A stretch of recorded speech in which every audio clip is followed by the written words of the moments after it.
KDMC महापौर पदासाठी शिंदे गट आग्रही। कल्याण महानगरपालिकेत भाजप शिंदे सेना युतीमध्ये जास्त संख्याबळ असलेल्या पक्षातच महापौर होईल असे शिंदे गटाचे जिल्हा प्रमुख गोपाल लांडगे यांनी स्पष्ट केले आहे। शिंदे सेनेचे 53 तर भाजपचे 50 नगरसेवक निवडून आले आहेत। महापौर पदासाठी 29 व 30 जानेवारीला महापौर आणि उपमहापौर पदासाठी अर्ज भरले जातील, तर 3 फेब्रुवारीला नवीन महापौराची निवड होईल।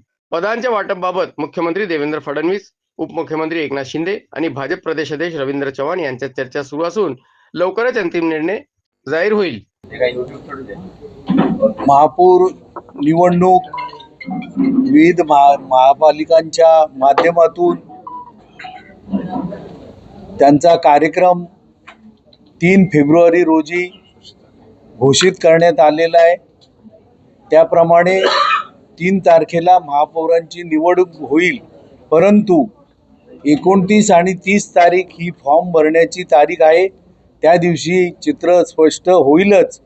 या बाबतीमध्ये प्रत्येक पक्ष आपापल्या दृष्टीने आपापला महापौर व्हावा म्हणून प्रयत्न करत आहेत, परंतु संख्येला महत्त्व आहे। ज्यांची संख्या जास्त त्यांचा महापौर होणार आणि निश्चितपणे ज्या ज्या ठिकाणी शिवसेनेची संख्या बहुमतात आहे तिथे शिवसेनेचा महापौर निश्चित होईल। तर मग महायुतीवर निवडणूक लढला केडीएमसीमध्ये या बाबतीत भाजप सोबत असेल, कारण गटमध्ये भाजप कुठे नाही। या बाबतीमध्ये प्रत्येक पक्ष आपापल्या गटाची नोंदणी करत असतो। युती बरोबर लढलेलो आहोत। युती बरोबर पुढे कामकाज कसं करायचं, महापौर निवडीच्या वेळेला काय निर्णय घ्यायचा, तो वरिष्ठांचा अधिकार आहे। जो आदेश आहे ती येईल त्याप्रमाणे इथे कार्यवाही होईल। आपण पण वरिष्ठ आहात।